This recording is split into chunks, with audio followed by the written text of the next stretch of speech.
Assalamualaikum warahmatullahi wabarakatuh. Pada video kali ini kami akan menjelaskan untuk pembuatan sebuah inovasi karya teknologi Pondok Pesantren untuk Hari Santri Nasional 2021. Oke, pertama kali kita harus mengetahui apa itu inovasi teknologi, yang mana ada 3 bagian fungsi. Fungsi pertama meliputi fungsi input, dilanjutkan oleh fungsi proses, dan diakhiri oleh fungsi output. Fungsi input merupakan input sebuah data ataupun input sebuah rangsangan yang dibaca oleh sensor. Sensor-sensor seperti sensor proximity merupakan sensor untuk mendeteksi gerak dari sebuah objek, baik itu manusia maupun objek berbentuk benda. Selanjutnya ada sensor gas, yang mana sensor gas ini digunakan untuk mendeteksi gas LPG atau gas metan yang gampang terbakar. Sensor ini juga dapat digunakan untuk aplikasi pendeteksi kebocoran gas untuk gas LPG. Selanjutnya ada tilt sensor atau sensor keseimbangan. Apabila sensor ini diletakkan pada sebuah objek tertentu dan objek tertentu tersebut memiliki perbedaan kemiringan, maka sensor ini akan mendeteksi pergerakan tersebut. Selanjutnya ada sensor untuk mendeteksi metal ataupun logam. Sensor metal ini berfungsi untuk mendeteksi apakah bahan seperti meja ini terbentuk dari konduktor ataupun isolator. Apabila dia konduktor, maka dia terdeteksi sebagai metal. Apabila dia isolator, maka dia tidak terdeteksi sebagai bahan yang berbasis metal ataupun besi ataupun baja. Oke. Selanjutnya ada sensor LDR atau Light Dependent Resistor, merupakan sebuah sensor cahaya yang memiliki kepekaan terhadap cahaya tinggi ataupun cahaya gelap. Sensor ini dapat diset sesuai dengan kebutuhan dari aplikasi yang akan kita gunakan. Lalu ada sensor knob, merupakan sensor ketuk atau sensor getar, yang mana sensor ini dapat memiliki sebuah feedback ataupun respons apabila dia terdapat hantaman atau ketukan dari luar. Selanjutnya ada sensor untuk mendeteksi detak jantung dengan sidik jari ataupun jempol. Sensor ini berfungsi untuk mengetahui detak jantung manusia yang dilewatkan oleh 2 transmitter dan receiver. Yang terakhir ada sensor DHT11, merupakan sensor yang dapat mengeluarkan data untuk temperatur dan humidity. Oke. Di setiap sensor-sensor ini memiliki 2 karakteristik untuk pembacaan datanya. Karakteristik tersebut ialah karakteristik sinyal analog dan sinyal digital. Apabila sinyal sebuah sensor merupakan sinyal analog, maka sinyal analog memiliki interval data dari 0 sampai 1023 ataupun dari 0 sampai 254. Itu membuktikan bahwa sinyal analog bergantung pada panjang data yang digunakan, apakah itu menggunakan 10 bit ataupun 8 bit. Oke. Di setiap sensor memiliki output ataupun pin yang berbeda. Biasanya outputnya berupa 3 ataupun 4. Pada sesi kali ini saya akan menjelaskan lebih detailnya. Apabila sensor memiliki potensiometer ataupun variabel resistor, maka sensor-sensor ini merupakan sensor yang dapat disetel untuk mengeluarkan data digital. data digital tersebut adalah data yang memiliki state antara 0 dan 1. Jadi dia tidak memiliki interval, tapi dia memiliki sebuah kepastian yang jelas apakah dia mendeteksi suatu benda ataupun tidak.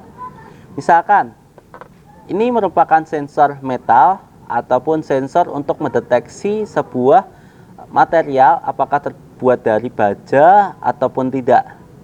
Di sini terdapat variabel resistor, lalu di sini ada 4 pin output yang mana dapat kita ketahui pin yang paling atas bernama A0 atau sinyal analog. Pin yang selanjutnya merupakan sinyal ground atau GND ataupun negatif.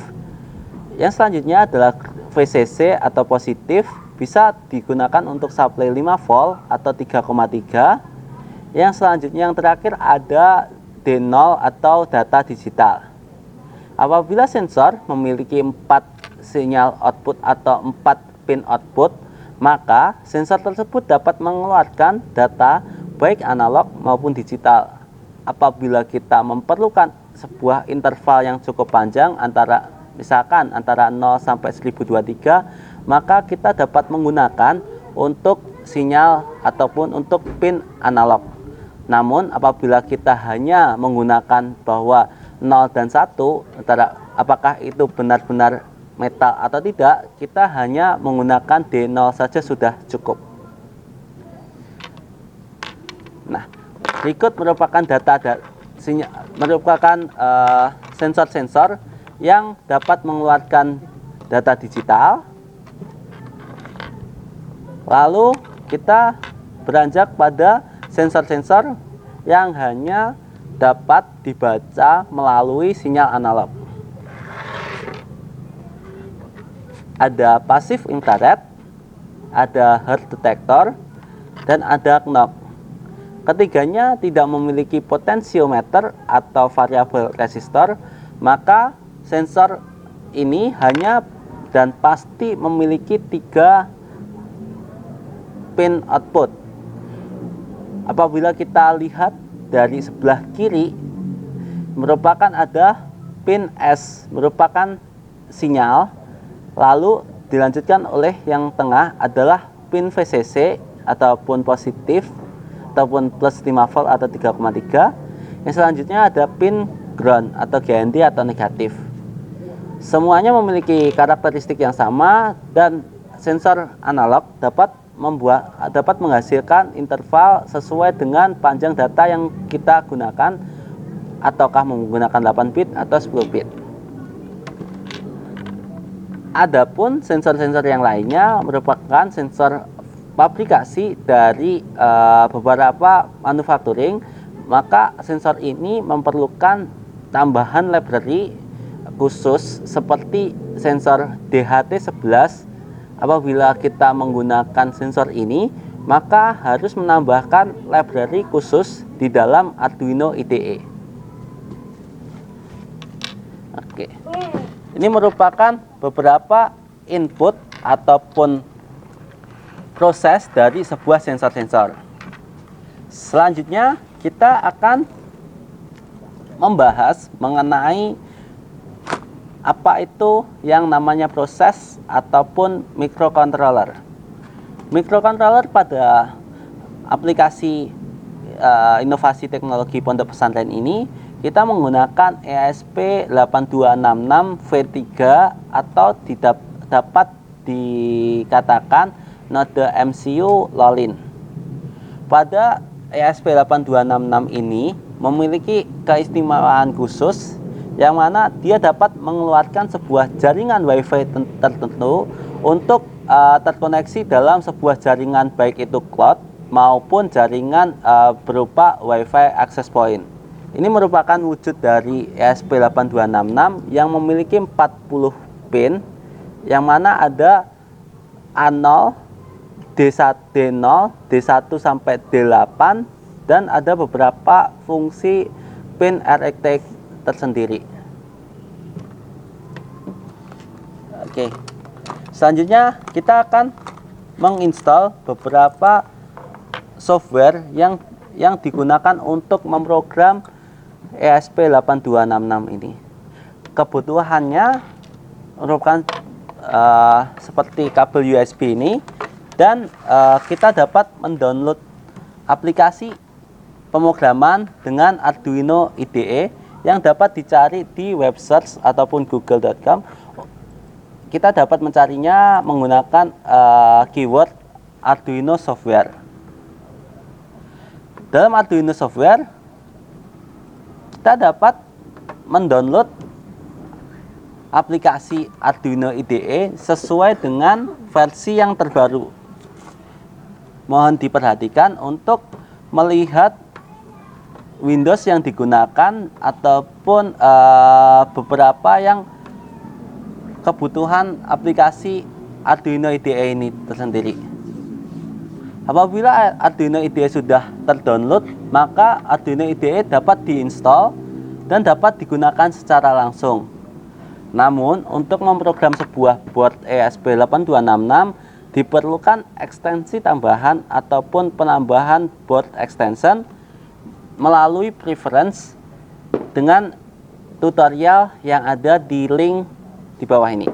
Apabila Arduino atau Arduino IDE sudah terinstall board ESP8266, maka dapat dicek pada melalui kolom Tools,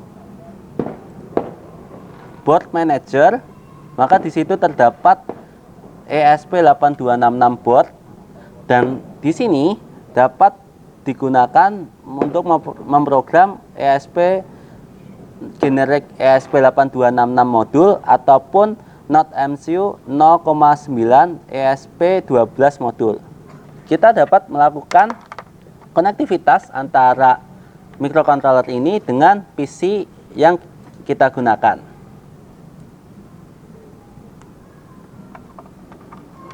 Kabel yang digunakan merupakan kabel Type B micro.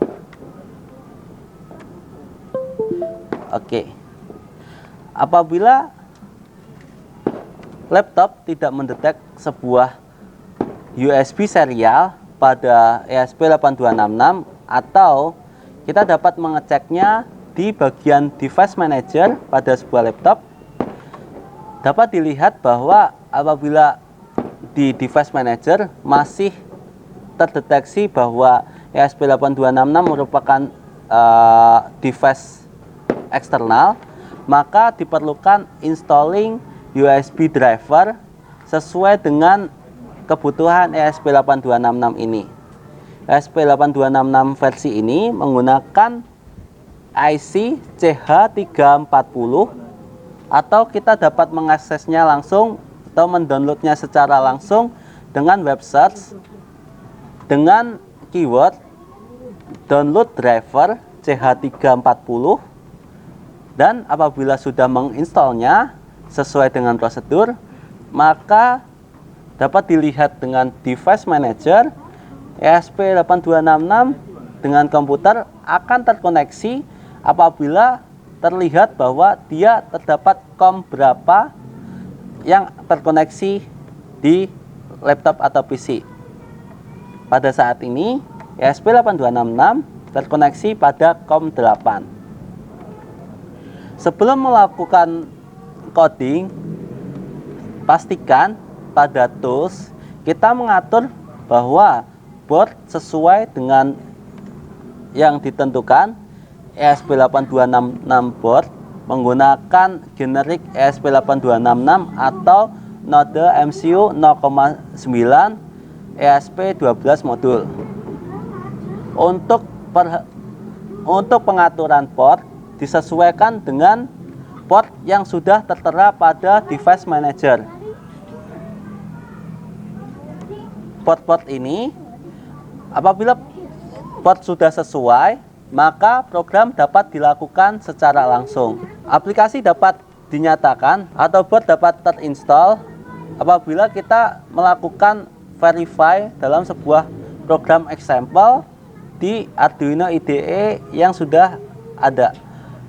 Selanjutnya kita akan melanjutkan pada sisi output. Dalam sisi output kita dapat menggunakan beberapa output seperti motor DC, motor servo,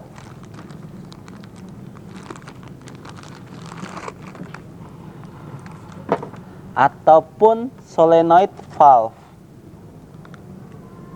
Ketiga varian ini merupakan varian yang dia bergerak berdasarkan kumparan ataupun berdasarkan polaritas dari sebuah sumber tegangan. Sebelum ESP8266 mendriver sebuah motor DC, maka dibutuhkan sebuah driver ataupun penggerak. Penggerak di sini dapat berupa MOSFET ataupun relay. MOSFET dan relay memiliki kesamaan tapi berbeda untuk spesifikasi tertentu. Untuk MOSFET hanya dapat digunakan untuk melakukan switching untuk tegangan DC saja. Apabila relay dapat digunakan untuk switching tegangan baik untuk tegangan AC maupun DC sesuai pada 3 pin outputnya. Kita ketahui bahwa pin output dari relay terdapat 3 varian, yang mana ada NO, COM, sama NC. NO merupakan singkatan dari normally open, COM merupakan jalur penengah, dan NC merupakan normally close. Apabila relay memiliki logika 0, maka secara otomatis kedua pin COM dan NC maka terhubung. Apabila dia terkoneksi dalam logika 1, maka COM dan NO terhubung. Jadi relay merupakan switch otomatis yang bergerak berdasarkan magnet atau kumparan yang ada di dalam kotak biru ini. Berbeda dengan relay, MOSFET memiliki kesamaan namun berbeda fungsinya. Untuk MOSFET hanya berguna untuk tegangan DC yang dapat diatur melalui 3 pin output. Di sini ada VCC, GND, dan sinyal. Oke. Mayoritas dari sebuah output merupakan 2 kabel, yang mana kabel tersebut mewakili untuk VCC dan GND. 2 kabel ini dapat digunakan sebagai switching secara langsung ataupun tegangan secara langsung. Oke. Penjelasan mengenai output dapat berupa sebuah mekanisme yang besar, tidak hanya sebuah motor DC aja, dapat digunakan seperti pompa, seperti lampu AC, ataupun seperti switching di standar industri yang lainnya. Jadi untuk output sendiri variatif tergantung pada driver yang digunakannya. Kita masuk pada sesi yang kedua, sesi mengenai pemrograman untuk membuat sebuah graphic user interface atau tampilan pada sebuah handphone. Nah, pada sesi kali ini kita menggunakan aplikasi yang ada di website, dapat dicari dengan URL remoteXY.com. Di dalam remoteXY.com terdapat fungsi editor. Tinggal diklik saja untuk menggunakan aplikasi editor RemoteXY. Apabila sudah diklik, maka terdapat 3 tampilan yang tertera di dalam layar. Di tampilan sebelah kiri merupakan tampilan elemen atau control box atau toolbox yang dapat digunakan di aplikasi atau tampilan di HP yang akan kita inginkan.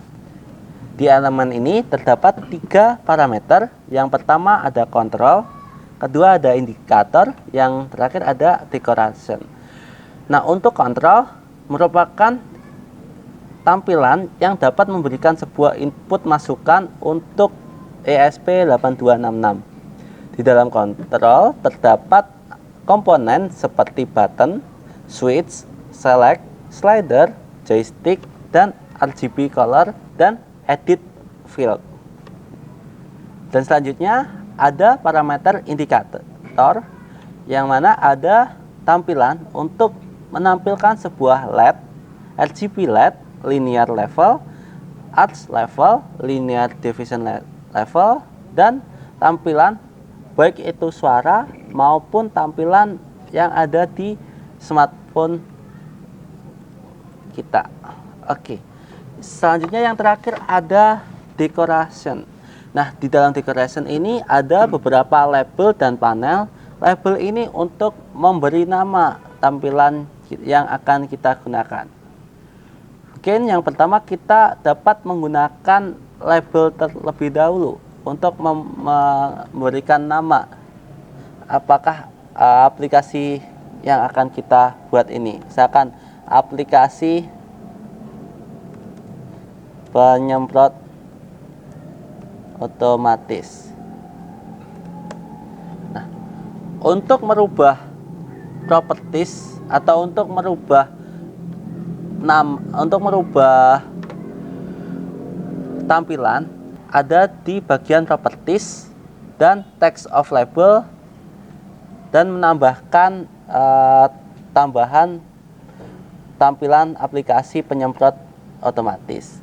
Untuk mengganti warna, tinggal diganti warnanya sesuai yang diinginkan. Oke, selanjutnya merupakan tampilan untuk memberikan sebuah input atau tampilan yang ada di bagian kontrol dengan mendrag bagian kontrol ke tampilan yang ada di tengah. Apabila sudah masuk, maka di dalam properties ada beberapa parameter seperti variable name, color, caption, dan warna dari caption, bentuk dari button, border style, dan snap pin. Untuk variabel name merupakan variabel dari pemrograman Arduino IDE yang harus disamakan sesuai penggunaannya. Jadi apabila tombol tersebut akan difungsikan untuk mengaktifkan sebuah motor pompa, maka ditambahkan saja button on pompa ataupun kontrol yang lainnya. Untuk color terdapat dua color untuk warna dasar dari button dan color untuk caption atau penamaannya. Penamaannya di sini bisa digantikan untuk on atau off dari sebuah button atau tombol. Untuk draw type ada beberapa pilihan yang dapat digunakan seperti bentuk lingkaran, seperti bentuk persegi dengan ujung lingkaran, atau berbentuk lonjong maupun berupa persegi yang berbentuk kotak. Untuk border style dapat bertemakan hitam dan cerah ataupun tidak menggunakan border. Untuk snap to pin diberikan nilai strip atau kosong saja karena itu akan mempengaruhi untuk input yang ada di remote exe. Oke, kita masuk pada bagian properties, yang mana di dalam properties ada 4. Yang pertama ada konfigurasi, yang kedua ada modul interface, yang ketiga ada view, yang keempat ada elemen. Elemen yang sudah kita jelaskan sebelumnya merupakan properties dari tampilan yang ada di sebelah kiri. Jadi kita memulainya dengan konfigurasi terlebih dahulu. Di dalam konfigurasi terdapat 4 parameter yang perlu diisikan terlebih dahulu. 4 parameter tersebut ada konektivitas, ada board, ada modul, dan ada IDE. Untuk konektivitas kita gunakan Wi-Fi access point karena ESP8266 dapat terkoneksi dengan jaringan Wi-Fi maupun dengan jaringan cloud server. Untuk bagian board kita tinggal memilihnya dan board ESP8266 yang kita pakai ini dengan bernamakan node MCU V3. Selanjutnya untuk modul kita atur untuk WiFi on chip karena kita tidak memerlukan ekstensi tambahan untuk terkoneksi dengan WiFi. Selanjutnya ada IDE. IDE yang kita gunakan adalah Arduino IDE. Oke, setelah semua konfigurasi diatur, maka pada modul interface kita dapat mengatur untuk nama dari jaringan WiFi yang dikeluarkan oleh ESP8266 beserta password dan port dari konektivitas antara WiFi ESP8266 dengan HP yang kita gunakan. Jadi kita dapat bebas untuk memberikan karakter maupun nama, baik itu dengan menggunakan nama pondok pesantren masing-masing ataupun dengan nama tim masing-masing, terserah, itu dapat diatur sesuka mungkin. Setelah semuanya sudah sesuai untuk tampilannya sesuai dengan yang diinginkan, maka untuk mengeluarkan programnya dari tampilan yang ada di Remote XY atau Remote XY editor ini, dapat mengklik bagian kanan atas. Di bagian tengah ada tombol yang bernamakan Get Source Code. Apabila diklik, maka terdapat beberapa pilihan. Yang pertama adalah untuk mendownload semua kode, mendownload library, dan atau mengcopy paste projectnya. Jadi kita hanya perlu mengcopy paste yang ada di project.ino ataupun mendownload, dan copy paste tersebut dimasukkan ke dalam Arduino IDE. Jadi apabila sudah masuk dalam Arduino IDE, maka program sudah dapat digunakan dan dikompil ke dalam ESP8266 ini. Oke, pastikan dalam proses compiling sesuai dengan board dan port yang sudah terkoneksi antara PC dan ESP8266 ini. Ya, jadi yang pertama kita melakukan verifikasi untuk memastikan bahwa kode yang dari kode yang dari Remote XY sesuai dengan format kode IDE yang ada di Arduino IDE.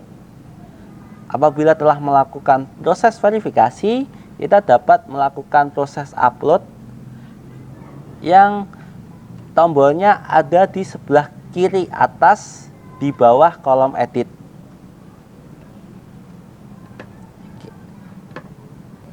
Proses upload memerlukan waktu sekitar 3-4 menit karena dalam proses upload ESP8266 ini memerlukan program yang cukup kompleks untuk membuat sebuah jaringan tersendiri dan untuk terkoneksi secara wireless ataupun nirkabel.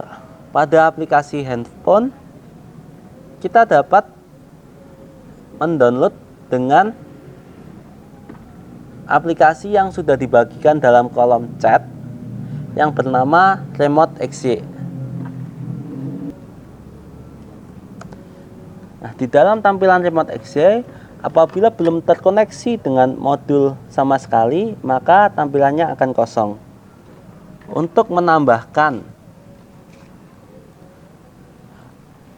format ataupun tampilan terbaru, maka di dalam Remote XY terdapat dua tombol utama di sebelah kiri untuk navigasi layar, dan tombol sebelah kanan merupakan untuk menambah device yang akan terkoneksi.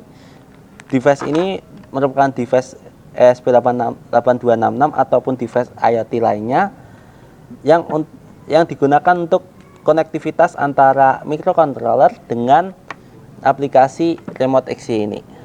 Apabila ingin melakukan konektivitas dengan menggunakan Wi-Fi point atau dengan menggunakan jaringan yang ada di ESP8266, maka dapat diklik untuk Wi-Fi point dan tombol kanan atas digunakan untuk melakukan proses refresh dari jaringan secara total. Oke, di sini sudah tertera untuk akses point bernama Remote XY. Kita masukkan untuk passwordnya sesuai dengan yang ada di tampilan Remote XY Editor 1 sampai 8. Dan apabila sudah masuk, kita dapat menyambungkannya dan pastikan bahwa lokasi sudah menyala. Sebentar, terdapat error function. Nah, tampilan ini merupakan tampilan yang sama yang kita edit menggunakan web. Dan ini membuktikan bahwa sudah ada konektivitas antara Remote XY dan ESP8266, dan Remote XY ini bisa digunakan secara nirkabel, baik itu menggunakan Wi-Fi point ataupun cloud server. Apabila terkoneksi dengan Wi-Fi point, maka konektivitas antara ESP8266 dengan aplikasi Remote XY terjadi karena ada jaringan Wi-Fi. Namun apabila menggunakan dengan fungsi cloud server, maka ESP8266 dan Remote XY terkoneksi karena adanya jaringan internet.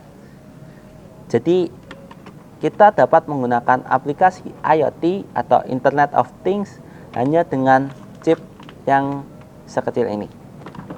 Selanjutnya kita akan melakukan programming untuk sesi yang ketiga, merupakan sesi untuk pemrograman ESP8266 dengan modul sensor. Kita ambil contoh, modul sensor yang kita gunakan adalah modul sensor metal detector. Nah, di sini kita manfaatkan untuk output digitalnya atau output 01. Jadi ketika posisi kondisi 0, maka dia tidak terdeteksi sebagai metal, dan posisi apabila kondisi 1, maka sensor terdeteksi untuk membaca metal. Di pin ini kita manfaatkan untuk pin yang bernama GND plus dan D0 seperti ini.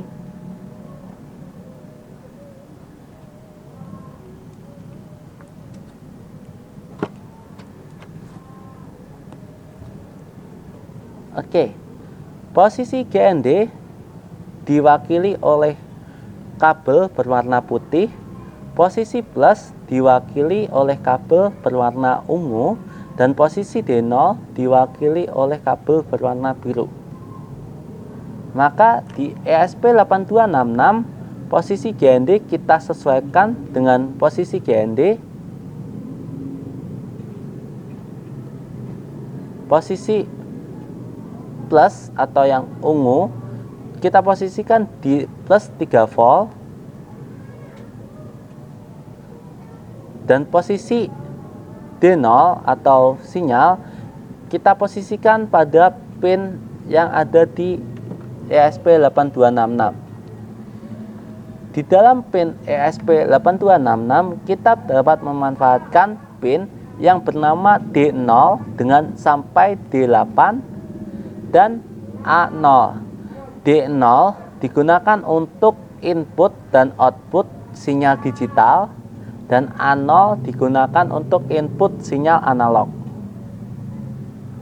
Oke, di sini apabila terkoneksi dan ada tegangan, maka sensor akan menyala untuk powernya. Apabila sensor mendeteksi bahwa material itu adalah metal ataupun baja, maka LED sebelah kiri akan menyala atau logika 1. Dan apabila sensor membaca bahwa itu bukan metal, maka LED sebelah kiri tidak akan menyala. Oke. Sensor sudah terkoneksi dengan ESP8266, maka kita akan melakukan dalam proses coding. Jadi di dalam pengkodean terdapat inisialisasi. Yang pertama, kita harus mengenalkan mana pin input dan mana pin output.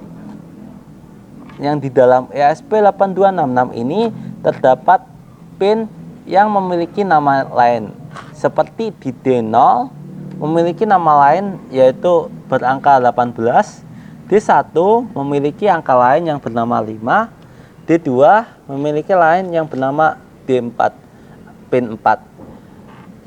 Nah, untuk nama lain ini kita sesuaikan dan kita akan kirimkan berdasarkan dengan datasheet yang ada dalam ESP8266 ini.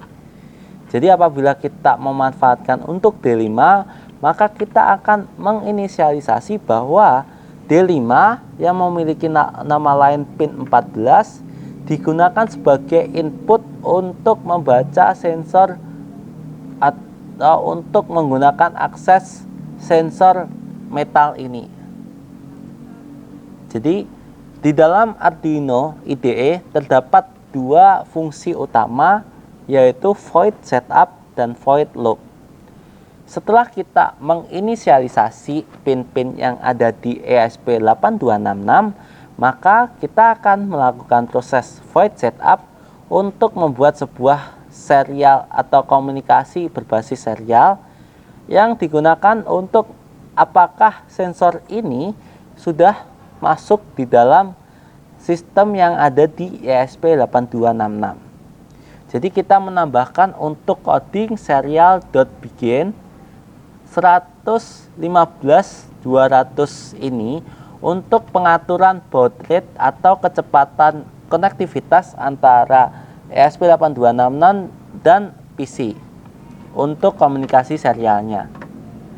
Jadi sensor value kita gunakan untuk digital read, pembacaan sensor ini sesuai dengan pinnya, dan kita dapat tampilkan melalui serial print dengan delay 100 millisecond.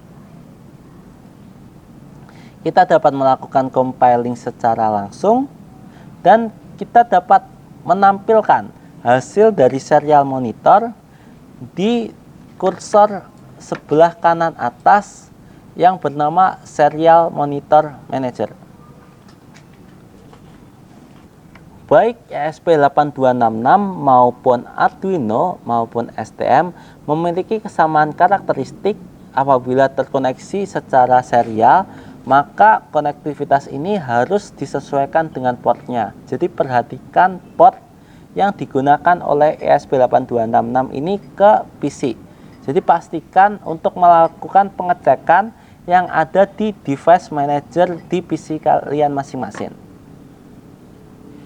Kita dapat melakukan serial monitor, maka apabila tanpa adanya bahan metal, maka dia akan terkoneksi sebagai data 0, dan apabila data merupakan data metal, maka dia akan mengkoneksikan bahwa data itu adalah 1. Dapat dilihat perubahannya di dalam serial monitor. Apabila proses ini sudah dapat dilakukan, proses pembacaan sensor dapat dilakukan secara langsung dari sensor ke ESP8266 secara langsung, dan selanjutnya kita dapat melakukan proses kontrol dengan driver baik itu relay maupun MOSFET. Dan perbedaan antara driver untuk relay dan MOSFET dan sensor itu ada pada pembacaan pin digital ataupun pin analog. Apabila sensor, maka dia harus membaca digital read. Apabila ESP8266 ingin mengeluarkan sebuah sinyal digital, maka menggunakan digital read atau menambahkan variabel tertentu untuk mengaktifkan logika tertentu, seperti digital read metal high. Jadi itu berfungsi untuk mengaktifkan trigger dari ESP8266 untuk output baik itu relay maupun MOSFET. Sesi selanjutnya kita akan melakukan pemrograman untuk sisi output. Jadi output yang kita gunakan sekarang adalah output untuk driver MOSFET. Jadi ketika ada 3 output pin, yang mana pin tersebut ada GND yang diwakili oleh warna biru, CC yang diwakili oleh warna ungu, dan sinyal yang diwakili oleh warna putih. Jadi apabila sinyal masuk untuk tegangan 3,3, maka sinyal tersebut akan nyala atau logika untuk menyalakan sebuah motor ataupun pompa ataupun servo. Jadi seperti ini.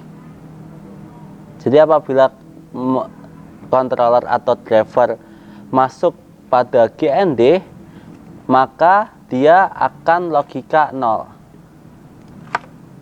seperti ini. GND dia posisi 0, LED mati, dan